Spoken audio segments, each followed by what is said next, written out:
Fake ID থেকে বন্ধুকে message দিলাম, আপনার প্রোফাইল পিকটা তো দারুণ, খুব সুন্দর লাগছে আপনাকে। দূর থেকে খেয়াল করলাম বন্ধু মোবাইলের দিকে তাকিয়ে মুচকি মুচকি হাঁটছে আর চুলের বাজ ঠিক করছে। একটু পর বন্ধু রিপ্লাই দিল, কি বলে আপনাকে ধন্যবাদ দিব বুঝতে পারছি না, রিকোয়েস্ট পাঠাইছি অ্যাকসেপ্ট করবেন।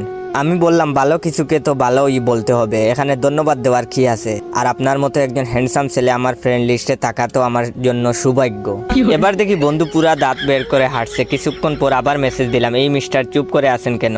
সে বলল আপনার প্রোফাইল পিকটা দেখেছিলাম। আমি বললাম তাই নাকি? সে বলল আমি বললাম তো কি দেখেছিলেন?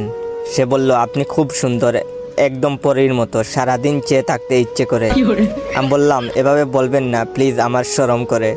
বন্ধু বলল সত্যি বলছি আপনি অনেক সুন্দর, এতগুলো ধন্যবাদ আপনাকে। আরে বলল একটা কথা জিজ্ঞাসা করব। আমি বললাম একটা কেন, আপনার যত ইচ্ছা জিজ্ঞাসা করুন। সে বলল আপনার কারোর সাথে রিলেশন আছে? আমি বললাম আমি প্রেম ভালোবাসা পছন্দ করি না, তবে আপনার মতো একটা হ্যান্ডসাম ছেলে পেলে ভেবে দেখতে পারি। এবার দেখি বন্ধু মোবাইলকে কিস করতেছে। আমি ডাটা অফ করে বন্ধুর কাছে গেলাম। বন্ধু আমাকে দেখে গুনগুন করে গান গাইতে শুরু করলো, প্রেম সবারই জীবনে আসে, আমারও জীবনে প্রেম এসেছে, কেউ আমাকে ভালোবেসেছে, কেউ আমাকে ভালোবেসেছে। আমি বন্ধুর গান শুনে হাসি চেপে রেখে বললাম, ঘটনা কি দোস্ত, এত খুশি খুশি লাগছে কেন?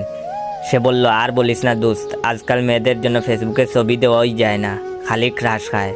আমি বললাম হায় রে আমার কপাল, এত ছবি ফেসবুকে দিলাম, আজ পর্যন্ত কেউ ক্রাশ খাইলো না। ভালো দোস্ত, চালিয়ে যা। সে বলল দুঃখ করিস না দোস্ত, সবাই সব কপাল নিয়ে জন্মায় না।